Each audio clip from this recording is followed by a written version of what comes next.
guy who turns up on time every time with a miserable look on his face and does his job. That's the kind of guy I want. Doesn't matter if he crashes his car. Doesn't matter if his house gets bombed. It's just another day, another shit sandwich. Gotta go to work and get my work done. That's competence. You don't need happiness to be competent. You're supposed to feel respected. And you're gonna do that via competence, masculine achievement, hard work, dedication, and becoming somebody worth respect. It's kind of interesting because I actually believe that respect is more important than happiness for men, and most men who are happy but not respected, it's temporary dumb shit, but men who are truly respected don't need to chase happiness because when you talk, people listen. How could you be happy as a man if when you say things, nobody listens to you? You say X and your wife ignores you, your kids ignore you, and all the men around you laugh. But are you truly happy in your heart? No, you're going to be happy when you're respected. Truthfully, it is the hard things in life that are the best things in life. It's amazing how God has linked difficulty and value. There is nothing in life which is valuable, which is not hard to obtain and hard to keep. Not a single thing. That's why it has value in the first place. If gold was everywhere, nobody would care about gold. People want gold because it is hard to find. That's the whole point of it. Difficulty, value are inextricably linked. So when you see something as hard, you see something as valuable, and you have to train your mind to be excited by hard things, to feel energized by the challenge, to feel self-motivated, not externally. You're self-motivated by the chance to prove to God you deserve this hard thing. And the most beautiful thing about difficult things is that it deters a large contingent of the populace because most people are not ready for hard. When they see hard, they quit. When they see hard, they make excuses for why they don't want it anymore. They cope. When most people see hard, they shy away from it, which is extremely important because you only want the things you want because other people can't have them. You want that girl because other people haven't had her. If everyone's had her, you don't want her. You want that car because other people can't buy it. You want to do what other people can't do. This has been the basis of masculinity since the dawn of human time. The Egyptians built the pyramid because it was hard, so that when people saw it, they knew it was hard to do because others couldn't do it. Men wanted to be the first people to sail the 7 seas and risk their lives, to cross Antarctica and risk freezing to death, to be the first person to do it so that everybody would say, wow, I bet that was hard. So people used to wake up and think of hard things they could possibly do. They'd wake up with a very fine and normal life, just like you are. You wake up, you have a bed, you have food, you're not freezing to death, you probably have a woman who texts you back, your life's fine, right? Some men are okay with that. Some men think, what is something hard I can do from here? In days of old, they would say, here's this unexplored land. That looks hard to get to. Let me take the risk so that my name is remembered. You should feel fantastic when you're given a challenge. When hard is put in front of you, you should say, finally, God, finally you've given me something difficult. My life has been too easy for too long. I'm too capable to live such a meager existence and simply survive. So people are basing their mindsets around trying to feel good. I have always tried to base my mindset around absolute competence regardless of how I feel. And there are certainly disadvantages to that. There are times you're going to be a lot more pessimistic, or you're going to be a lot more stressed, or a lot more, pissed off about certain things than others. Yeah, that can be seen as a downside, but like I said, I use all of those things for unlimited motivation to propel my endless upward trajectory. But if you construct a mindset that allows you to be as competent as possible, as opposed to feel any different or feel better, then you're going to naturally come to the conclusions I've come to. You're as competent as possible if you believe you can affect absolutely everything about your life. You're as competent as possible if you believe absolutely everything that's happened to you, whether good or bad, is completely your fault. You're as competent as possible if you believe the bad things that happen to you are going to allow you to work harder and become even better. When bad things happen to me, the first thing out of my mouth is good. Good. Andrew, they took $10 million out of the bank because they canceled you. Good. Good. That's just my response. Good. Andrew, this happened. Good. Now I'm really pissed. Good. This mindset I've constructed allows me to be as fearsome a competitor as possible. It allows me to be a feared opponent in any realm of human endeavor, and that's the point of a mindset. Why would you have a mental model or a mentality that made you anything less?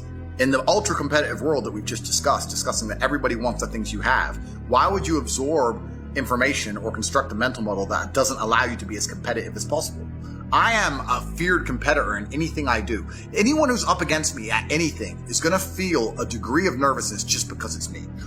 I get asked all the time, well, what do you feel? Or what about happiness or depression? That doesn't even, how I feel doesn't cross my mind. I don't know how else to explain it. There are days where I'm pissed off or sad or happy. It doesn't cross my mind. It's just like, I woke up, whatever mood I happen to be in, I have things I need to do. It's a busy day. Zuby's here soon. I need to go training before he gets here. I had a meeting with the bank at 7:15 a.m. I have shit to do. Like, I didn't cross my mind if I was happy, sad, excited. I just had to work. So I think my mental model, to a degree, I'm certainly not a person who doesn't feel emotions, because we're all human. I certainly do. But I've never prioritized them in any regard. I haven't built a mental model that affects, I haven't put them in the middle of my mental model and then affected my actions based on how I feel for each one. It's absolutely and completely the opposite. I would love to do a podcast on a day where I'm particularly sad and a podcast on a day where I'm particularly happy. And I guarantee you wouldn't be able to tell the fucking difference. So that's what allows me to be competitive, right? Because if you're competitive, if you want to be the most competitive predator on the planet, you have to be able to hunt in the day and the night. You have to be able to do both. You have to be able to perform when you're happy and sad. You can't only be able to perform when you're happy. You can't only go to the gym when you're motivated. You can't only be a competent person when your life's going well, because when your life's not going well, you're no longer competent. Then you're going to lose to people like me. And it's player versus player. If you're the kind of person who can only do well when you're happy and you're competing against someone like me who can do well all the fucking time, guess what? You lose. You know what? I'm reading all this shit on Twitter about drop shipping. Will it make money? Will it not? I don't know. But you know what? This weekend, I'm going to start a drop shipping company. If you actually say it, and then you're like, okay, well, I've said it now, so I have to do it. Saturday comes around. Even if you don't want to do it, even if you're not in the mood, whatever. But because you found the motivation to previously say it, and you're not the kind of guy who lies to himself, you're not a coward. Like, Yeah. I'm not full of shit. I mean what I say. By the end of play Saturday, you might have a dropshipping company, or you'll at least know more, or you'll at least look into it. You might be making $100 a day. Who knows? It might change your life. So all you have to do is find the motivation to say things. I say to Tristan, yeah, I'm going to train 5 hours. If I said it, that was it. I had to do it because I couldn't live with myself knowing I was one of them bullshitters. You can be depressed for X, Y, Z, whatever. I'm not depressed. And I want the money you want, and I want the girl you want, and I want the status you want, and the car you want, and the house you want. And I'm gonna get it, and you're fucking not. And that's the bottom line of life. If you gave that guy that stuff, he probably wouldn't be depressed Well, anymore. he's get up off his ass and work then, doesn't he? And this is the point. He probably would, because he wouldn't have a direction in life. I think that it's a very empowering message that you share. And, you know, I think if you can fix it with pills, you can probably fix it by going to the gym and doing all of these other aspects. But pills he doesn't talks even about. fix it. Pills just numbs it. Masks. It masks it. Well, it's not a holistic way to treat it, is it? Whereas what you're saying is more so. Yeah, what I'm saying is you're playing a game, and it's a competitive game, and you need to build a mindset that allows you to be ultra competitive. And if you want to sit there and say, no, I want a non-competitive mindset, then fine. You know what you call people who do not win competitions? Losers. Correct. When you've come from the absolute bottom to the absolute top, and you've done it all off of your own back, and hard work and dedication, and never missing a day, the only shortcut to life is to never miss a day. One, because of compounding interest, and two, because sometimes you get lucky. And you'll never miss a lucky day if you try every day. If you don't try every day, you might miss your lucky day. And that's what people don't understand. If you never miss a day and you never don't try and you're always on time, was I late today? No, on time, and you try and improve every aspect of your life, and you're a professional, and you try and make sure that you analyze your decisions, you give yourself feedback, you don't make mistakes, you're not lazy. If you try and you make it to the top, you end up elitist, because you look at the people down below and you're like, well, why didn't you try? I did. And I think there's only three reasons you can't get rich in the world today, which is either you're stupid, you're lazy, or you're arrogant. And I find the most common one is lazy and arrogant. It's not stupid. There's nobody at home who is too stupid to become rich. I'm sure anyone watching this podcast right now, if you were to sit down next to me and I were to say, do this, do this, do this, do this, do this, you could do it. Of course you could. But you're too lazy to learn how to do it yourself. And you're too arrogant to listen. And you're too arrogant to listen. It's not about being stupid. You're lazy or arrogant. It's one of the two. Those are the two most common factors of people. So when I meet people who have truly failed, and they pretend to me that they didn't want to fail, I know they're one of the three. And it's usually arrogant. Because when I sit and say to them, you could have got out, they don't say, you're right, I could have got out, I didn't try. That shows humility. They don't do that. They say, no, because it's excuse, someone else's fault, the Matrix's fault, no self-accountability. Oh, well, you don't know what you're talking about anyway. Arrogance. Sounds like feminine mindset to me. Well, yeah, exactly, and then they're going to lose. Yeah. So I catch myself being elitist, and I try very hard not to be, because I don't consider myself a rich man. I'm a poor man with lots of money. There is a version of you in the world which is important, which is respected, which is rich, which is capable, which is charismatic and funny and interesting. You're not him yet. But you need to make a plan to become that person. That person exists. You have to make it come true. I don't believe in faking it before you make it. There is nothing fake about belief. You have to wait for the rest of the world to catch up with what you already know. You have to see through time, act accordingly, and prepare to told you so that eternally upsets doubters. I'm saying you must believe all of the things you want to have are going to happen. You must see through time with a plan in place so you can see it all come true to be the man you want to be. It is impossible, and I have never in my life seen a man who eats right, goes to the gym every day, and trains hard not have a good body. The universe is extremely giving. It will give you anything you want. He imagined himself with a good body. He made a plan to get one. He followed the plan and he got it. I've never seen somebody who works hard, who's in the right networks, who's paying attention, who is not rich. I've never seen somebody who dedicates himself to the gym and eats right, who is not in fantastic physical condition. It's impossible. You can have anything you want. All you have to do is make a plan and see it. So, there's no such thing as faking it before you make it. No.